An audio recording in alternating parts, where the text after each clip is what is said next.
Welcome to Club Talk Hurling with myself, Shane Stapleton, Michael Verney, brought to you by OrgaRetro.com. If you want to get some of these slick jerseys, there was a Down County hurling final at the weekend, Roscommon hurling final at the weekend. Use the promo code OurGame and you'll get 15% off at OrgaRetro.com. There really was some amount of stuff on over the weekend, Michael Verney. We'll start in Clare, where Davy Fitzgerald, he's at it again. So he helped coach a Sixmilebridge team to back-to-back Clare County titles. It's the first time they've done it in 27 years, when he was standing in the gap himself for Sixmilebridge. And of course they beat O'Callaghan's Mills back then. That was the last time that they'd gotten to the final. 20 points to 12, so to some degree there's relative comfort in that. Yeah, fairly comprehensive by all accounts. The Bridge don't tend to annihilate teams. They just kind of keep teams at arm's length as well. No goal again. Yeah. Really interesting as well. The Bridge won a county title without scoring a goal the whole way through. Almost like what Galway did to win the 2017 All-Ireland. I don't think they scored a goal in their last 4 games, which is it's a mad enough achievement at club level. Like, they have a system of play no more than Wexford have. Now, Wexford get goals now, in fairness, and usually get a good few goals. But he has a system of play that he obviously thinks is going to work really, really well in Clare County Championship. And it hasn't worked well at provincial level, maybe, but they're so hard to beat. And they were kind of stuttering the whole way through, but obviously saved their best to last. They get a really polished performance and never really looked in any trouble the whole way through. Yeah, Alex Morey scored 7 points. Now 6 of those were from frees. Cathal Malone, county man, big physical player. He scored 4. Jamie Shannon came in with a couple. There was plenty of different scorers, Shane Amori and Shane Golden. So there's an awful lot of county quality there. I think we've talked about it a lot at this stage, that they had that spread of quality throughout the field. For O'Callaghan's Mills, they had Colin Crehan popping up with 5 points, 3 frees. Now he's a world champion handballer, by the way, and he has Paul Brady from Cavan down as I think pretty much his favourite player down on one of those handball websites. Gary Cooney, who we would have seen with Clare underage in the last couple of years, he got a couple as well. But Tim Crowe's comments afterwards, he was talking about the possibility of a Munster campaign. Now this was, we've been talking about this for a while. We've seen it coming, the idea that these club managers, they can't kind of stick their head above the parapet and say, hey, why isn't there a provincial championship? Why isn't there an All-Ireland? Until they win their county championship. So that's why it's all happening right now. He says, I would like to join with the other county champions in appealing to the Munster Council to reflect on the decision. Come next February, all going well, we could run it off in 3 weeks. Give the teams a month to prepare and keep the tradition of the Munster club. It's going way back and it would be a pity to decide not to have it, because there's no reason why we can't in February. I think every club that has won their county title would like a chance at the provincial title, and you have to keep tradition. Athletics Ireland kept a tradition of 37 years by having their championships. Why can't the Munster Council do it? The All-Ireland Club Championships have been going on for 50 years. I think it's a huge blow. And the GA, Fergal McGill, even said it in Derry Now last week, .com, that it's not going to go ahead. The decision isn't going to be revisited. But I'm glad Tim Crowe is piling on the pressure, and the more managers that do it, the better. Yeah, no, there's a lot of managers doing it, and fair play to them. As you said, you can't really say it until you've won a county title.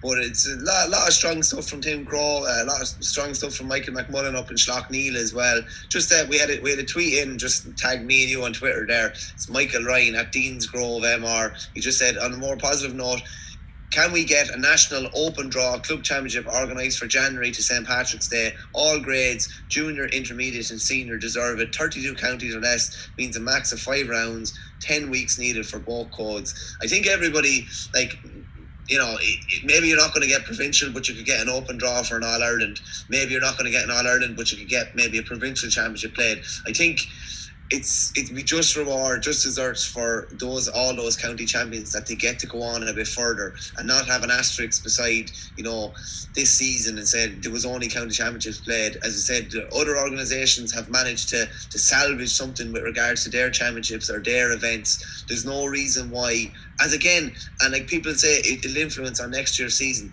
The club championship was always played in February and March, the knockout stages of the All-Ireland stages. So it's not like we're ripping up some sort of script for that to happen. So, and it's not a massive amount of time, and I don't think teams, if you're winning, I don't think they have any problem playing 3 or 4 weeks in a row or anything like that, because people just want to see those championships played. I'd love to see it. I can't see it the way it's going at the moment. It just does not seem to be any sign of a U-turn on it, and I think it's a crying shame, to be honest with you, because there's just all the tradition, all the history there with it, and for there to be a blank year when I don't think there's a need for it to be a blank year. As I said, next year is going to be completely different anyway, because you have All-Irelands running up until Christmas. Like, they're not going to start back the county champion, the league and championship really earlier at next year. It's going to have to, everything's going to have to start a bit later. So I don't see any reason why they can't fit something like this into the calendar for a 5 or 6 week period. Yeah, not to mention, I wouldn't be just saying senior clubs only. I'd be looking at intermediate, junior level. I always think of Nicky Brennan, former GA president, former Kilkenny player and manager, being brought to tears when Connacht Shamrocks won the Junior Club All-Ireland at the start of 2020. Like, he was in tears at the end of it. So I think all levels should be reinstated for the year. You know, Lisdowney, who we'll talk about, won the Kilkenny Championship. First time they were in that final, won it on penalties. Wouldn't it be great to see if they had a chance to kick on and get more done? But anyway, we'll talk about the Kilkenny Hurling Championship final at senior level next of all.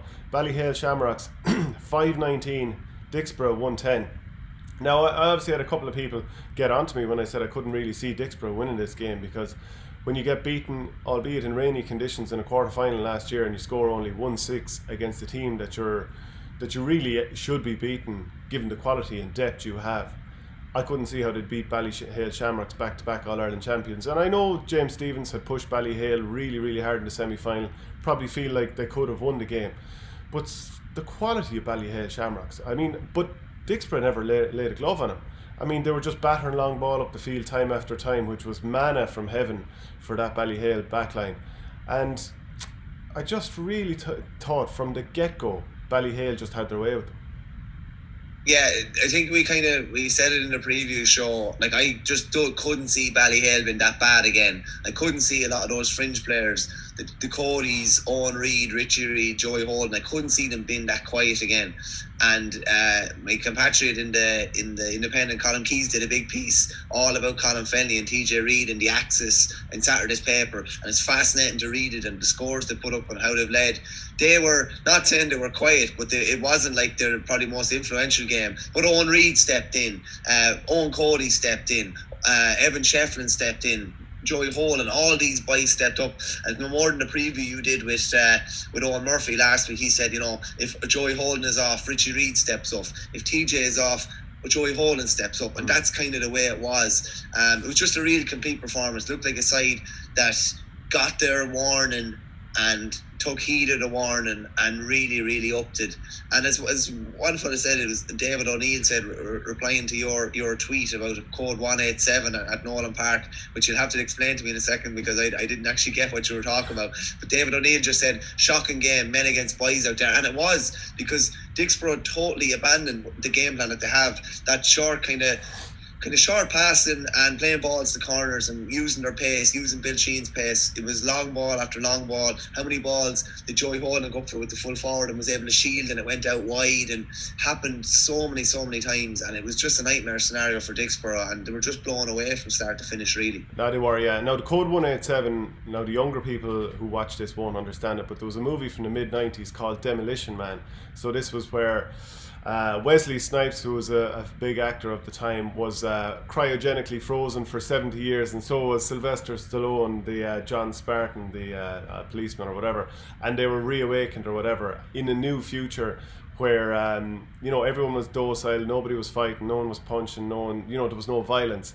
But a death was referred to by a code. It was called 187, code 187, a murder, death, kill. So now you've forced me to explain that, so I'm sure loads of people have switched off. But there you go. I tell you what, I'd love to have my own body cryogenically frozen before I'm eventually put out to pasture and try and get another couple of years or something. Yeah. But you mentioned there about Dicksboro's style of play. I mean, they put up big scores. They battered Bennett's Bridge in the quarter-final, for example. Held O'Loughlin Gales at arm's length throughout the semi-final. But in this game, their starting forwards scored 2 points. From play. 2 points from play. 7 points from my namesake Shane Stapleton. Andy Gaffney came on and scored 1-1. By contrast, Ballyhale had 10 different players who scored from play throughout the game, and TJ Reid scored 2 points for play in the game, but he was dictating traffic to some degree. It felt an awful lot like watching last year's county final, but like a very souped up version of that. James Stephens were beaten, I think it was by 7 points last year. They were kind of thinking Owen Larkin at 6 will mark TJ Reid centre forward when he comes into his area, and maybe a midfielder will pick him up otherwise. And I think Killian Buckley got caught between two stools to some degree as well. We were talking about beforehand, do you just go mano a mano and try and shut him down? Obviously there's all the other issues. Yeah, but like TJ Reid is an exceptional player. Obviously there's several other really good players around him too, but you need to make a special case for that guy and try and tie him up. And if it's not with Killian Buckley, maybe with someone else. But the delivery of the ball from Dicksboro, I was really frustrated watching it. You know, like, I mean, I've no skin in the game with Dicksboro or with Ballyhale, but I was screaming at the television at times because I was looking at him driving ball up the field to small forwards at times. Like, Bill Sheehan doesn't want a 50-50 high ball. If you have good possession of the ball, don't turn it into 50-50. And I was looking at some of the lads in their own half of the field battering ball up the field for Dicksboro, thinking, you actually just want to be seen driving the ball. You want people to know that you're the person who's hitting ball throughout the game, when in fact you're only just setting fire to the chances of your forwards up the field. I found that unbelievably frustrating to watch. And like, well, I tell you what, Shane, just on that would have been lauded 5 or 10 years ago. Oh, it's a different game. He's on some amount of ball, but hurling, I was only actually chatting to one of the boys about this last night. Hurling has changed so much. Like, if you're not clever with the ball, if it's not, there's, like, to me, you only clear the ball when you're under unbelievable pressure. Remember Gerard Cunningham used to always say that to us in college. He said, everything is a delivery. There's no such thing as a clearance. Everything is a delivery. And Dicksboro were just clearing ball up the field. They were just lumping ball up the field. And it absolutely played into Ballyhale's hands. And just even like a couple of things we talked about, you know, maybe the lack of scoring power and the great bench that the Boro had, but it kind of came and bit them yesterday. So they didn't have, like, they had this great bench to come on, but they were all, by the 45th minute, a fourth starting Dicksboro forward had been hauled off. Do you know what I mean? Like, should you, you know, when you're playing Ballyhale, yeah, you want to try and have a great bench to come in, but should you be going with a stronger starting 15? You know what I mean? Ballyhale just absolutely ate them up. I think they posted the highest ever winning tally in the Kilkenny Senior Hurling Final as well. The 519 eclipsed the 418 of their 1985 winning team as well. And just Joy Hall, brilliant at full back. Dara Corkin, who I really like as well. Ronan Corkin, two lovely players. Patrick Mullen was a reformed kind of a character after the last day. There was no fouling. Same with Darren Mullen, no fouling. Richie Reid was brilliant in the centre. And again, what's the sign of a team that's misusing possession? The centre back is getting on a load of ball. That is the sign of a team misusing possession, and that's exactly what happened yesterday. Richie Reid was catching ball. They were just putting ball into that area between maybe 45, 50, 55 yards, and he was just catching ball and bursting out with it. Yeah, the way Ballyhale have kind of coasted through a lot of these knockout games in the last couple of years, and obviously James Stephens in the semi-final would definitely be an exception, and a few teams have definitely run them close. Even you think a county final a couple of years ago, or was it the semi-final, where TJ Reid actually from 3 penalties he scored just a point. So at times they do labour through the odd game, and especially in the early group stages. Think of Tullaroan this year, and the game just after it as well. I can't remember who the opposition were. O'Loughlin's, yeah. But like, is it like is the depth there in not only like in the Kilkenny Championship? Is there a huge amount of depth, and even within Leinster, is there a huge amount of depth? Because they've battered teams in Leinster the last couple of years. Even before that, in the 2016 and 17 seasons when the Leinster Championships were on with Coola, we were obviously winning games by big margins. Most of these games by double-digit defeats. We've talked about the Galway Championship in the last few years. Like, I definitely don't think Galway teams should get directly to the All-Ireland semi-finals. They're not that dominant. No team should have that. County should have that advantage anyway. But is the depth there anymore in Kilkenny and Leinster? Yeah, no, fair point. Like, I look at say the Offaly Championship, and I look at Rhinus beat us in the final last year, and were annihilated by Rathdowney, who were subsequently beaten by I think St. Mullen. Yeah, who were subsequently well beaten by Ballyhale. Then they get to the All-Ireland stages, and Ballyhale got 2 probably very good games, one against Loughneel, and they were never going to lose against Borrisalee, but it was tight, and there was always the possibility. It was a 1-score, 2-score type of game. Same, like, Coola probably coasted through Leinster the couple of years that he won Leinster titles. He probably coasted through Leinster. Probably, yeah, you'd wonder. I just think Ballyhale, when you were going well, you were by far and away ahead of everything else in Leinster.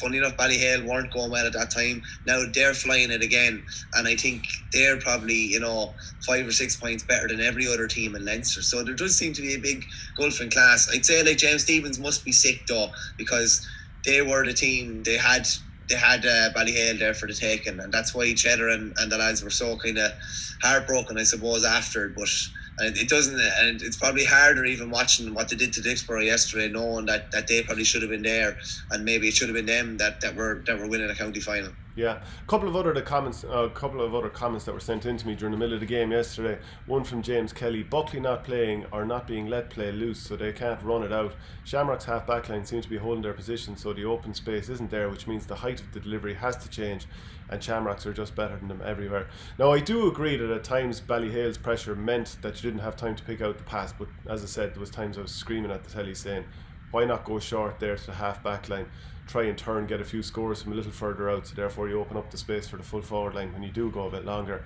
Also, Richard Horgan, that's coming from the pressure the Shamrock forwards are putting on the Ballyhale backs. Richie Reid has already hit enough ball for 60 minutes, which you hinted at. Now, that was midway through the first half. Very interesting stuff to see Adrian Mullen back on the sideline for Kilkenny. Is this one of these things like Gooch in 2014 when he was on the bench wearing number 28 for Kerry, but he was never really going to be used and wasn't seen for quite a while after that anyway? Or do you think that Adrian Mullen isn't too far away from being ready for action here? You know, obviously the Inter-County Championship coming up. Yeah, no, I'd say from everything I'm hearing, I don't think he's too far away. And even what James O'Connor said after, he reckons he's 3 or 4 weeks away from being right. He said it's only a case of getting some training and a couple of practice matches into him. He won't be too far away. He's in good shape anyway, and he does look in very good shape just from even seeing him kind of poking around and that type of thing. I think the Gooch thing was more of a...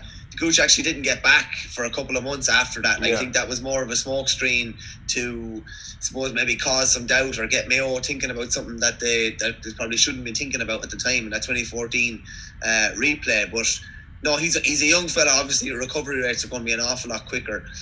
If he's coming along okay, it'd be interesting to see what they do with him with Kilkenny, because you have to. We were talking off air. You have to think about long term as well. Are you going to do long term damage to this lad by rushing him back? And by the looks of the thing, the looks in 2021 season, everything could be a bit kind of wham bam, thank you ma'am. So he could be going from, you know, playing a couple of games in 2020 to going straight into a new season as well. So it's a tricky one, but it's a fair recovery. I believe the 3 Mullins have all had their cruciates done, and all done by Ray Moran in the last couple of years. So they obviously know how to get back. But it'd be interesting to see. It'd be a massive one coming back for Kilkenny. And interestingly with James O'Connor as well, I thought it was really interesting. Some really interesting comments that he made after the game, just about even replacing Henry Shefflin and, you know, the weight of expectation that comes with that. He just said essentially I came in at the end of June and had 3 or 4 weeks until our first league match, so I had no time at all to get ready. You recall that was worrying. To be stepping into the shoes of Henry Shefflin was a massive task, but thankfully as the games went on we started to get well and training was going exceptionally well, and I knew things would come good in the end because training was so good week in, week out.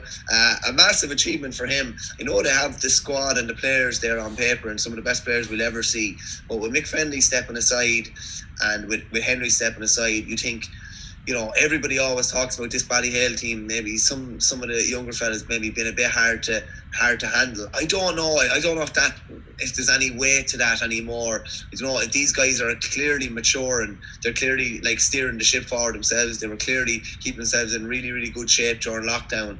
And like when they needed to be ready, they were unbelievably ready. You know, hammered the Roar, hammered Clara, somehow dogged out a match against the Village, and then absolutely, you know, pulverised Dicksboro in a county final.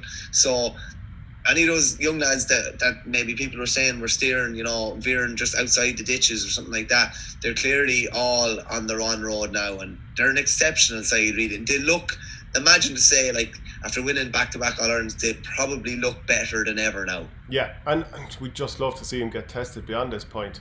And I'd say a lot of that kind of idea that these lads are hard to handle probably came from that under-21 championship a couple of years ago when, you know, the 3 brothers they were dropped for the county under-21 final, which they still went on to win anyway, which was quite incredible. It must be said. But like, you can't keep producing performances like this and win in this sort of a comprehensive fashion and somehow be off the rails. So you'd have to give them just huge credit. Now, I did a poll after the game yesterday on the ourgame.ie Twitter account saying who would win the Club All-Ireland if it was played this season. Now at this particular moment in time there's over 400 votes. Ballyhale Shamrocks with 63%, Napiershik 22%, Coola 8.4%, Ballygunner with just shy of 6%. A few people have replied in with Killadangan. What about Schlockneil or Dunloy? This type of thing. A couple of other clubs mentioned. But would you put Ballyhale firmly as number one, or would we be forgetting too quickly about how Na Piarsaigh dismantled Doon? No, I think you'd have to have Ballyhale at number one for what they've done over the last couple of years, and how they've just transitioned. As said, from losing the manager and losing their captain and centre back, they've just transitioned, and it's seamless really. And they've gone and done it the last couple of years. Ballygunner haven't been to an All-Ireland final. The Piarsaigh obviously have. It's a couple of years ago now. Coola is a couple of years ago now as well. I think the Mount War match would have been Coola and Ballyhale in Leinster would have been absolutely fascinating really, because when you were going well, maybe they weren't going that well, and when they were going well, it slipped up, and we didn't get the Leinster final last year that we wanted as well. Just interesting as well, from James O'Connor's point of view, he was interviewed after the match, and I thought this was really interesting, and I think this is a great sign of a man and a great sign of a manager. He actually rang Henry Shefflin the week after the James Stephens game just to get his counsel on it, just to get a sense of the things after the scare they got from the village, and just to see like where he thought they were, obviously. And I just thought that was really, really interesting. I think there's a lot of managers that wouldn't do that and would be too pig-headed and too ignorant to do that, and would think they know too much and would see it as a sign of weakness. I would never see anything like that as a sign of weakness. I think it's a great sign of strength. It's a great sign of a lad that wants to grow to be able to do something like that, and I think it's a very, very admirable thing to do. And you were even just saying off air, like what would Shefflin have been thinking when James O'Connor's number flashed up, or do you know what I mean? Would he have even had his number? I mean, there's a fair chance he wouldn't have even had his number, and you know, everyone's got a busy life, and you know, you could end up with a couple of missed calls by the end of the day, and then you look through them and you're like, oh, I don't even have this number, will I ring it back? And obviously he did ring it back. But yeah, that would be a weird one, and because you know, you might stop thinking like a manager. I mean, I've no idea what Henry Shefflin was thinking, but if he has James O'Connor, the new manager, ringing him up, and obviously he knows he's a Ballyhale man through and through, so he'll help any way he can. But if you're being called up and you're being asked questions here, what do you think about the team, this, that and the other, you might have moved away from the analytical way of being a manager, and your thought process might have changed. You mightn't have sat down and thought about it quite as deeply as before, because now you're just enjoying it as a supporter. Do you know what I mean? Yeah, I know what you mean. Yeah, it's a different set. It is a different set of eyes. You're thinking differently. You're thinking as a fan. You're thinking. You just want to see a result. You might not be thinking about matchups. You might not be thinking about the intensity they're bringing to it.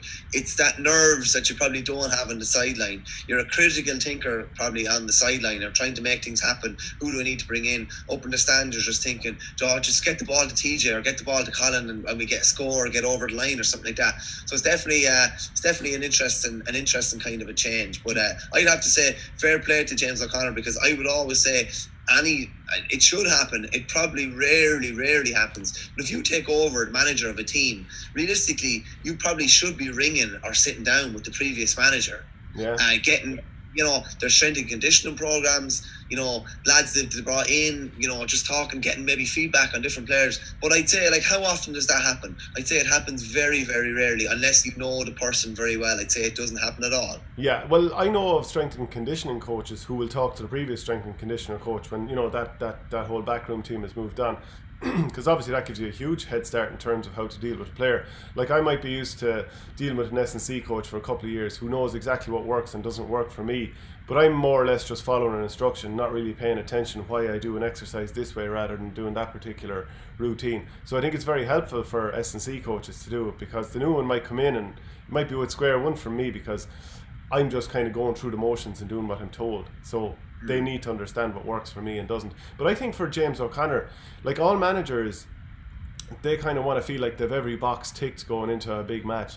He'd ring up Henry Shefflin, and like, Henry Shefflin might have given him some great insights into, you know, what to do, or maybe you could consider using this player, or this matchup might work, and all that kind of stuff. But at the very minimum, James O'Connor is going to feel happy enough that, do you know what, I've ticked every box, I've searched under every rock here. So I think from his point of view, he'll probably feel calmer going into the final. He'll feel very satisfied that whatever I thought I could do coming into this match, I have done. So I think for many reasons, unless somehow you have a spiteful former manager who's almost looking to undermine you, which I'm 100% sure isn't the case here, do you know, what's the real downside to it? So that's Ballyhale on top again, 3 in a row, and a shame that we don't have an All-Ireland series, although people I think keep tweeting and try and get the message out there to try and get this going. But anyway, the intermediate hurling final as well in Kilkenny. Lisdowney beat Thomastown. It was 123 to 123 after extra time, and Lisdowney won on sudden death penalties. Have never been in a final before. John Donnelly, he was good for Thomastown. I watched him last year in the county final, lost to Tullerone. That's back-to-back defeats for them. He scored 6 points. But it was the last-minute goal from Lisdowney that even forced extra time, wasn't it? Yeah, they got a last-minute goal to force extra time. Them were 5 down in extra time and hit the last 5 points to force penalties. And really, really interesting about Lisdowney. This is their first time in the intermediate final. They have no representation on the Kilkenny panel and are unlikely to have any representation on the Kilkenny panel. I think Aidan Tallis, who was a minor sub-goalkeeper or minor goalkeeper last year, he's in around the under-20 panel. He's their free taker. He's the only county player they have, managed by Martin Power from Freshford, who should be a neighbouring club to Lisdowney and would be fairly bitter rivals, to be honest with you. But like for them to do this, I don't think anybody would have really seen it coming. Only one junior in recent enough years to. It's a huge success story. They're going to be senior now, and they're going to have no representation on the Kilkenny senior hurling panel, which it just says how balanced they are, really, doesn't it? It just says they obviously have 18, 19 lads that are at a really, really good level. I believe they have a good bench coming in as well. It doesn't weaken them at all, and it's a massive achievement. No one probably expected them to beat Glenmore in the semi-final, and few would have expected them to beat Thomastown. Thomastown back-to-back defeats now, which is a big kind of a setback for them. But massive weekend for Lisdowney, and an absolute epic by all accounts. And that's where you'd like to see them being able to go into an intermediate Leinster Championship and All Ireland thereafter. The Offaly semi-finals at the weekend, you obviously had a lot of skin in the game here because you were playing for Boro. Now you came up short against St. Ryanus, which was a repeat of last year's county final, 120 to 17 points. Kilcormac they'd beaten Belmont by 122 to 118, so it's going to be Ryanus against the old KK in the final. But from your point of view, season is over, and I suppose like a teenage girl who's just been turned down by the boy she likes, you turned to ice cream after this, didn't you? Yeah, I don't drink or anything like that, so I just I've been eating and doing stuff unreal well the last while because you're just trying to get every kind of an advantage you can. But I went a bit mad last night. I ended up having 7 icebergers. I only kind of got really started eating them maybe the last 2 or 3 months. The mother would get a box of 4 for like €3 in super value. So I had 3 of them. I had 3 of them before I went out to meet the boys for a few drinks, and then I had 4 of them around 1:30 in the morning. Yeah, it's a bit pathetic, really. Most people would have pints or whatever, and I ended up having 7 icebergers and a bit of licorice. But listen, what can you do? It's nice. Yeah, it was disappointing now. It was such a kind of an anticlimactic finish. It was just saying to you there, even off air, it's a very, very weird, surreal feeling when you're beaten. I'm sure it's pretty different when you win. You just kind of you chat amongst each other, and you don't even get tugged off. You just go back to your car, and there's no one meeting you on the field or anything after, really. It doesn't kind of really feel the same. As I said, it's just kind of anticlimax. It's kind of surreal. Every other season, every other game and every other season ends with a post-mortem or a celebration, whereas it's just almost like an emptiness at the end of it, and you're almost like, did that even happen? Yeah, it's true. You're just jumping into a car and going back, and we met for for about 2 or 3 hours last night, and probably everyone was at home at just after 12 o'clock because everywhere's kind of closed up, and there's no one. It's weird. There's no one worrying about trying to get a cert for work the next day, or getting a couple of days off, because there's nothing really you can do for those couple of days anyway. Yeah, just a bit weird. And just on the match itself, like we started quite well, and I think we were 13-10 up about 40 minutes into the game. Missed a couple of goal chances. Just weren't clinical enough, to be honest with you. And Rhinus came with a burst in the last quarter. Brought on their bench again. Utilised their bench fairly well, like they did last year. David Horn came in and set up a goal. Kieran Flannery came on and got a point. I think we didn't score from play in the second half, and we'd 4 scores from play, and each of them only got a point apiece. So that's that's just not going to cut the mustard when it comes to that kind of knockout stage, especially when you're playing the reigning county champions. In fairness to Rhinus, very, very fit side, finished the game very strong. And interestingly now, they've set up a senior final with Rhinus, and they're also going to be playing a senior final with Kilcormac, and they're also going to be playing Kilcormac in an intermediate football final as well. And there'll be a fair crossover of guys between the two of them. Yeah, no doubt to be tasty finals there. So again, more success for Ken Hogan outside the county, so leading St. Rhinus back to the county final there. Aaron Kenny scored the game's only goal, and I think it was Owen Cahill who was more or less leading the charge with the frees. In the Kilcormac game, Keelan Kiley had been running the show at midfield himself, and his brother Cahill. They scored 1-12 between them as Kilcormac Calahi beat Belmont. But like KK, they were coasting to the final. They were like 120-15 ahead and in control. And then Keelan Kiley saw red again, second yellow card, 56th minute, and they obviously had a bit of a scare towards the end because, you know, Belmont won the latter stages by 1-3 to 2 points. But Keelan Kiley, he probably gets too many red cards, doesn't he? Yeah, he's seen red a good bit now at this stage, and for a player who's so naturally talented and such a great kind of a ball striker and have such an impact on a game, you just can't afford for teams to be going out kind of targeting you, maybe saying, you know, that there's a fair chance this lad will get 2 yellows or a red, or because it's happened a bit with Offaly, and it's happened a good bit with his club as well, and he's just kind of too talented to be letting that happen. But in fairness to Kilcormac, they were very, very, very impressive nearly the whole way through. Maybe not faded a small, they probably just retreated back and probably made sure they weren't going to concede, you know, a couple of goals that maybe could cost them the game. But fairness, the best two teams are in the final now. It's going to be an interesting final, hard to call. Kilcormac generally play a more kind of a long ball, kind of direct style, whereas Rhinus is more of a kind of a running game, and they're hitting the corners, hitting spaces, so kind of a clash of styles in the final. It'll be interesting. Dermot Horn came on for Rhinus yesterday after about 20 minutes, made a big impact, set up the goal, but came off injured maybe with about 5 to go maybe, so it'll be interesting to see what part he can play. Probably won't be starting the final, but could probably come in. It's going to be an interesting final. Tough to call that one, and in fairness to Ken Hogan, as you said, he managed Boro to a Club All-Ireland final in '92. He's managed Coolderry to county success into an All-Ireland final as well. He's brought Boris Kilcotton to their first ever Laois title, a county title with Rhinus last year, and they're back in the final this year. So kind of keeping up his good record. Yeah, absolutely. The Cork semi-finals were on at the weekend. The Glen Rovers, they beat Erin's Own 22 points to 310. Blackrock, they saw off UCC after extra time 326 to 34. It just shows again in club, you know, there's so many games that are going to extra time, going to penalties, just huge excitement there. But the big thing about Cork and Glen Rovers and Blackrock coming through, these are two of the big three, we'll say traditionally, in the Cork Championship, is that it's the first final between the two of these teams, the Glen and the Rockies, for 42 years, so 1978. And I, of course, decided I'll have a little look and see, have a little look into that. So back in that year, Pádraig Crowley, he was top scorer in the championship, scoring 125 for Bandon. But the second top scorer is now Jimmy Barry Murphy's probably no shock because, you know, he's Jimmy JBM. He'd scored 7-6, being the second top scorer. But Billy Morgan, who of course is famous for Gaelic football, he was the joint second top scorer for Nemo Rangers, who, you know, obviously they're not feted as a hurling team at all, and they went into a relegation playoff by the looks of it.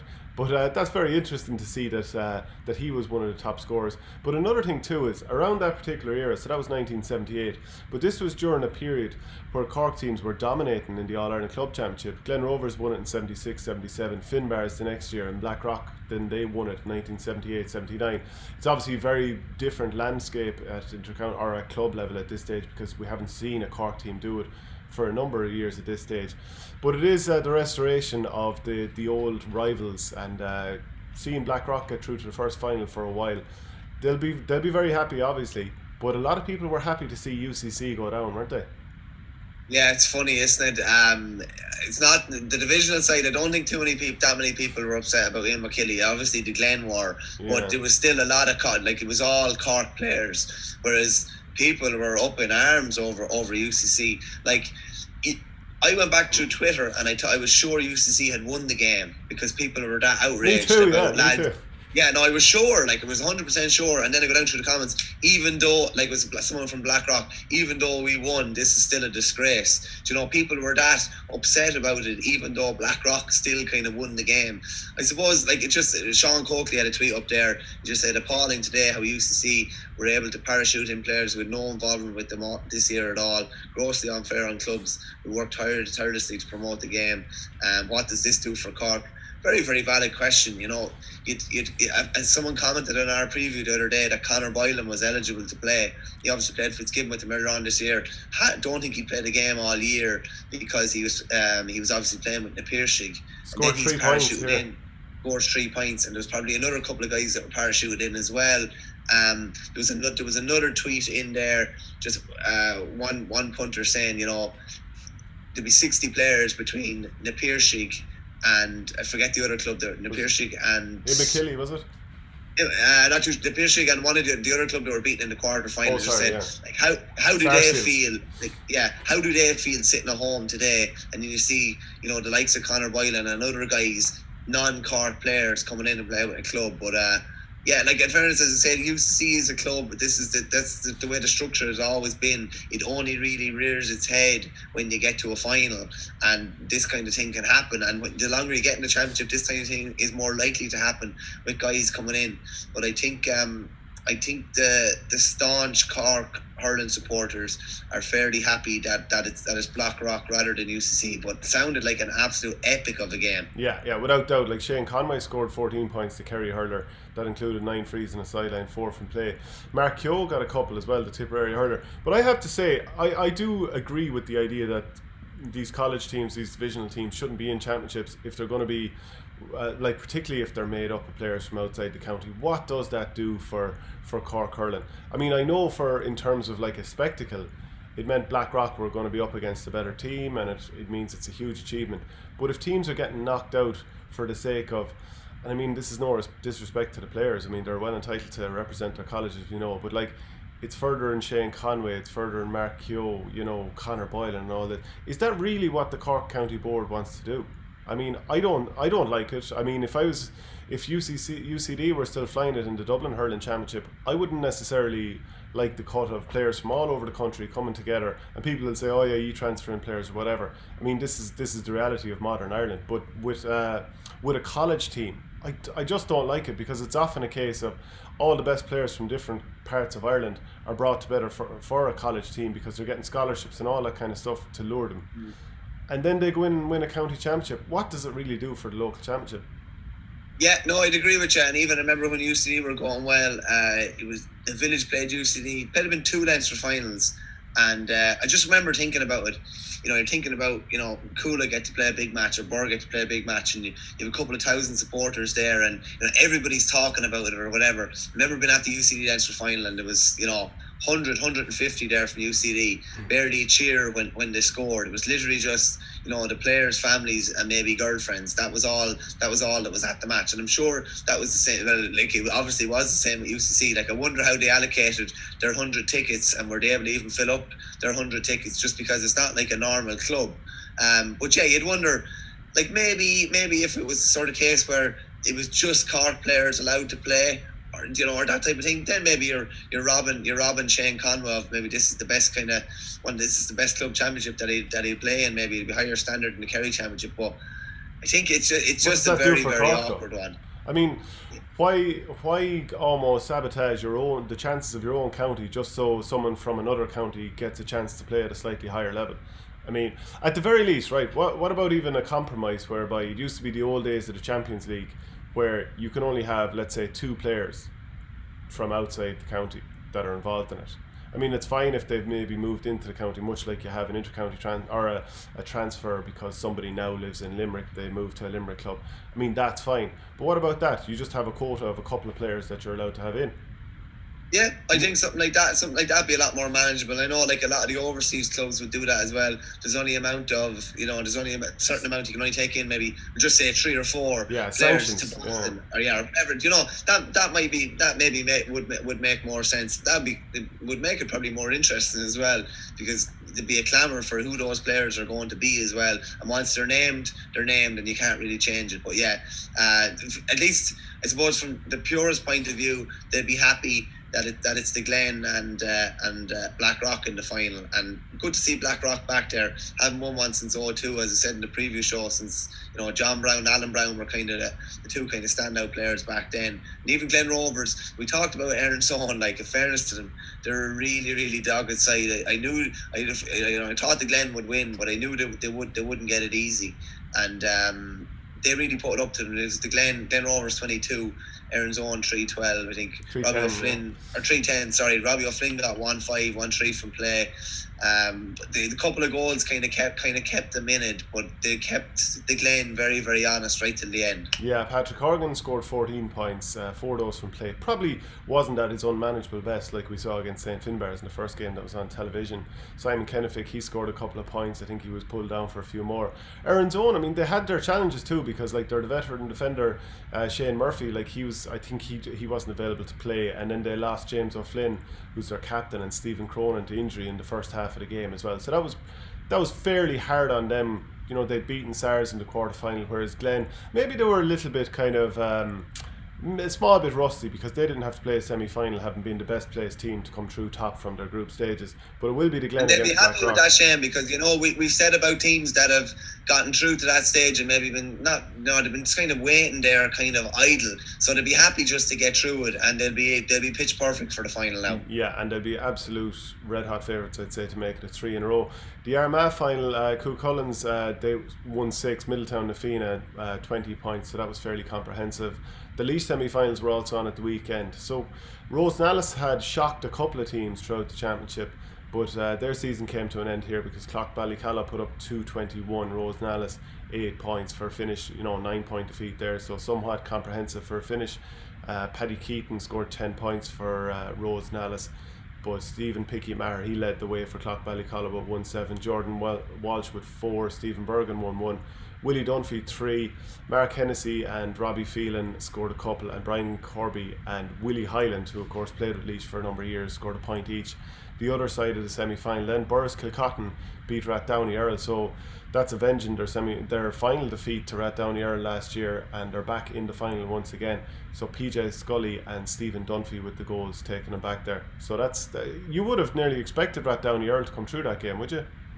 No, you probably would have had, yeah. In fairness, I suppose Mark Kavanagh not playing, and I actually wasn't able to read too much into the Laois semi-finals, because we were playing yesterday at the same time, but Ross King was on the freeze, so Mark Kavanagh had no score, so he obviously wasn't playing, so that's a massive loss for them.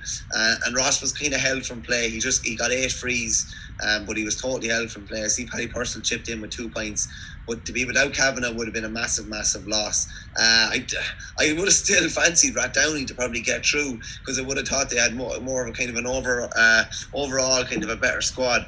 But Stephen Dunphy, who's actually younger brother, or actually I think they're twin brothers actually, Stephen and Aaron. He's younger, he'd be smaller kind of than maybe Aaron, but he's kind of coming of age now as well. It probably won't be too long before he's in around the Laois squad too. And PJ Scully, who's been shooting lights out for Borris Kilcotton for the last couple of years as well, impressive enough. And just thought maybe Rosenallis probably ran out of a bit of steam, maybe had built up 2 big wins, but fairness, Ballyhale were well worn coming into this. Picky got 1-4, and said they do have Willie Dunphy, and they still have Willie Hyland even chipping in as well. But that'll be an interesting final. Borris Kilcotton still only have the one county title, and it's 4 or 5 years since Ballyhale have gotten their hands on a title as well. So I know that'll be another interesting final. Yeah, and you're right there, Mark Kavanagh didn't play as well, so that would have been a huge blow for Rathdowney Earl. Guys, he's obviously a brilliant free taker, but great ball carrier and scorer from play also. Then there's a worry then, Shane, as well, like I think he's carrying a knock now into the inter-county campaign as well, and you saw how crucial he was for Laois last year, and with not like weaker counties, but counties that are just off the Kilkennys and Dublins of this world. if they pick up a knock or anything, like Eddie Brennan's going to have a lot of guys invested in the final now. If someone picks up a knock and they're missing for 3 or 4 weeks and they can't play a practice game or can't train going into the Leinster Championship, then they're under even more pressure. Eddie Brennan is chasing his tail in leash, and he'll have his fingers and toes crossed and say that everybody comes through the final unscathed. Yeah, and I imagine an awful lot of inter-county managers are going to get a taste of what club managers face. You know, like in football over the weekend, Ballymun, they completed they won the Dublin County title, and everyone had talked about how they'd underachieved for years, but the point being made was that their 6 inter-county players would come back battered, broken physically and mentally after a huge season with Dublin, and how on earth could they go on and do what they needed to do with Ballymun? You could often see that the players were running around on one leg more or less, whereas now it's going to be the flip side for some of these inter-county managers who are going to get a fair taster. And I'm not saying that in any sort of a malicious way, but it just is the way now that players are going to have played for weeks on end with their club, played challenge matches, lots of training, getting battered in big local rivalries and all this kind of stuff.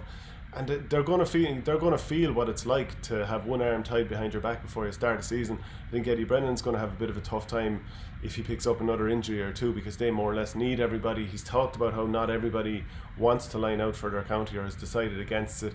Limerick have picked up a couple of injuries. You know, I mean, it could dictate what way a title goes, because it probably did for Ballymun. Oh, 100%. And even I was saying to you last week, I was chatting to Mickey Graham, and he was, the cabin football manager. But I'd say, like, he was looking at the end of that match between Crossterlock and Kingscourt Stars the other day, and he's wondering, the last thing I want is a replay, anything but a replay. And then it goes to a replay, which is another week with him without those guys. But realistically, it's 2 weeks without him having those lads, because they'll prepare for the match, and then they'll probably have to take a week off then after and recover to get going again. So yeah, it's you didn't say it in a malicious way or anything like that, but what the inter-county managers are definitely getting a taste of the medicine that club managers have had for a long time, and it's probably going to leave a bitter enough taste with some lads, I'd say, because they're going to be without their big players. And you won't hear it in the build up to any championship match. It won't be made as an excuse, but it will definitely be brought up after, particularly if they're defeated. Yeah, it'll possibly intensify the club versus county rivalries, because behind closed doors there are an awful lot of power struggles going on between clubs and inter-county managers. I mean, even in the April club months, the inter-county manager might be looking for players in the week leading into a club championship match. I mean, you and I both know that 100% happens, and clubs are banding together and going to the county board and saying, look, tell them to back off. This is happening. We know it's happening across the board. So it will intensify the pressure to make sure that the split season happens, which is why I definitely think it will happen. Now we'll move on to the Sligo Hurling Championship final over the weekend, because Easkey, they set off Naomh Eoin, who were the reigning champions, to win a first county title in 57 years, which is obviously huge. And there's plenty of the old order winning their county titles this season, for example Ballyhale and a couple more, but it's great to see a few breakthroughs as well. Oh, 100%, yeah. First county title in 57 years is brilliant, and beat 2019 champions Naomh Eoin as well. I think it was Andrew Kilcullen fired home an early goal for Easkey, and the holders, they were up 2-7 or 2-8 to 1-7 at half time, and kind of looking good after Arthur Wall and Liam O'Kelly hit 2 green flags. It was closely fought final.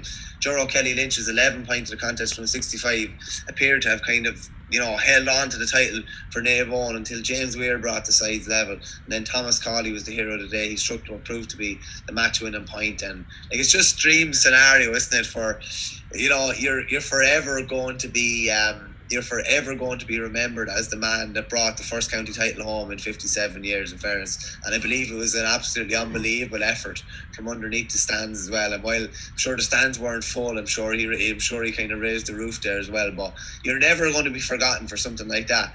And you could dine out on that for the next God knows how many years. I'm trying to think, is James Weir the guy who was captain of Sligo at 19 years of age there in the last year or two? Yeah, so that's a fair achievement again there for Easkey, so congrats to them. The Galway semi-finals just over the road were on, and we already knew that Turlockmore, they're through to a first final in 30 years. St Thomas's will join them. It's more heartache for Cap Tagle. They lost 115 to 17 points. I think that's their 4th year in a row losing a semi-final. They've never been to a final, been so close, So painful. I think they've lost those four semi-finals by an aggregate of 6 points. I kind of feel sorry for them, but the flip side is you need to make your breakthrough and make it count. You're obviously that close. You need to find a way to get over the line. Yeah, you're looking down through the scores for Thomas's, and you're seeing like Oisin Flannery got 3 points, Éanna Burke a goal, Conor Cooney 1 from play, a couple of James Regan, Dara Burke 2 points each, David Burke a point, but they held them, and they got the sort of a game that they probably needed to win the match. And Jamani was very good at the other end and hit 4 points, but again, I think they've gone down by a score in each of those semi-finals, either a goal or a point. I think it was a point on 3 occasions. I'll put it to you like this: if you were told you'd keep St. Thomas's to 115, you'd think we've a right good chance of winning this.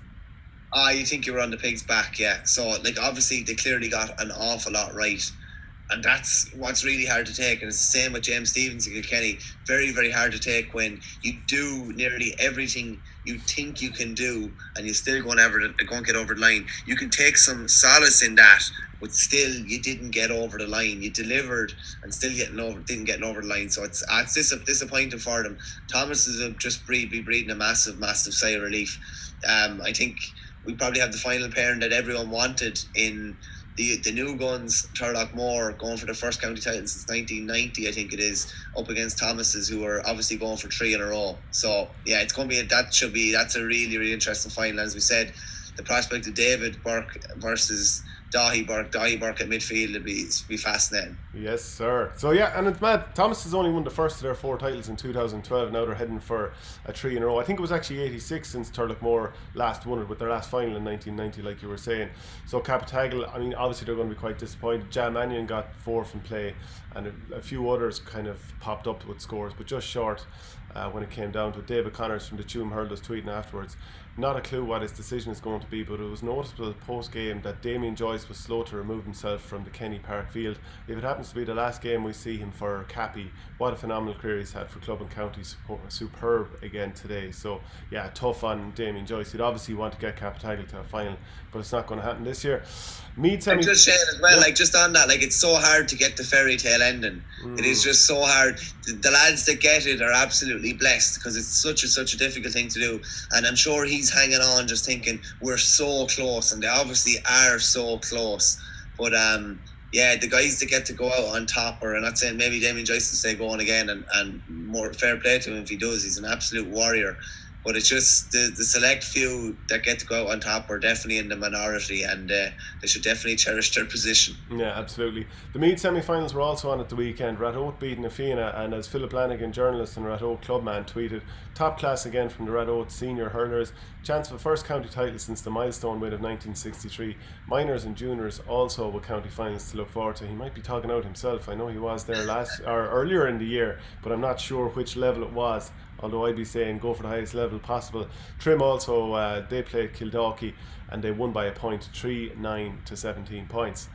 We'll move on to the Roscommon final, where Pádraig Pearses, they saw off Athleague. So I'm not sure how many of the players that were involved in the county final football loss to St. Bridget's last week will be lining out with Pádraig Pearses here. But they won this game at Dr. Hyde Park anyway, Michael. Yeah, came through after extra time against that league.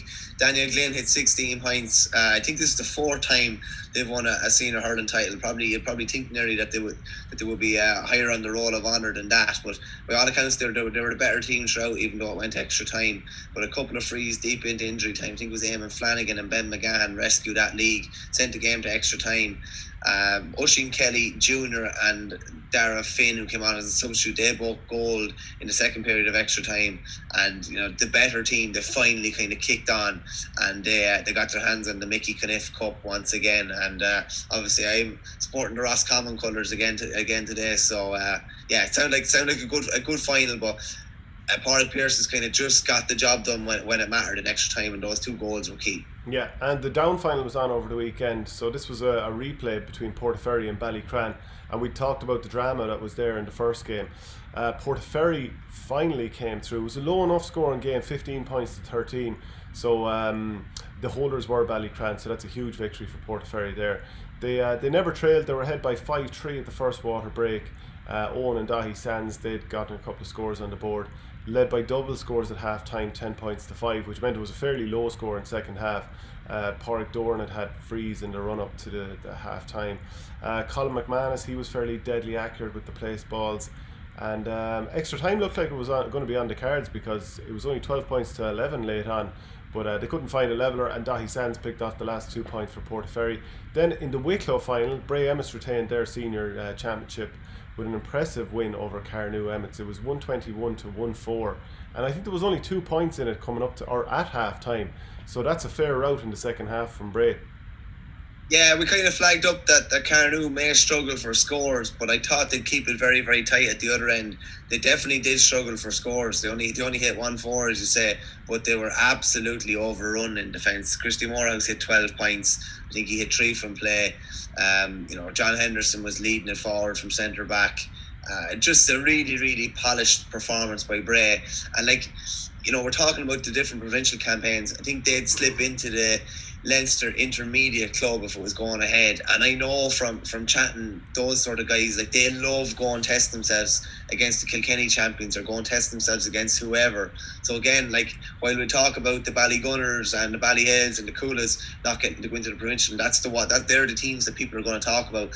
I know that the hurling strongholds in some of these kind of weaker counties, they love going playing against Offaly, or going playing against Kilkenny or Kildare or whoever it is. And by all accounts, Bray are absolutely flying this year. 17-point win in the final, managed by Paul Cardy obviously as well. Christy Morehouse is a kind of a class act, left-handed kind of free taker. Would have seen him a lot with Wicklow, and he just he led what was an absolute rout yesterday. So I think we nearly have it all said, have we? We do, yeah. I'm going to gorge another box of icebergers before we hit lunchtime. Jeez, that's tasty enough stuff now. I'd normally go with the Häagen-Dazs myself, the pralines and cream. Yeah, that would. Well, to be honest with you, Shane, you be in, the Dalkey club, man. You be a bit higher class than me. I just go for the standard kind of bogger iceberger. You know what I mean? You have a kind of a reputation to uphold, and I have a kind of a rural, culture reputation to uphold. So we're both doing a fair job of upholding them. Not to mention that I live in Ballsbridge, and I would consider Borrislee and Tipperary to be so I live in D4. I would consider that T4 of Tipperary as well. We'd be posh enough down there. Right, so that's it for Club Talk Hurling. If you want to get these jerseys, this class down one, the Roscommon one that Michael Verney is wearing, or any other classic one, go to orgaretro.com and put in the promo code OurGame, and you'll get 15% off. Cheers, Michael. Man, Shane, thank you.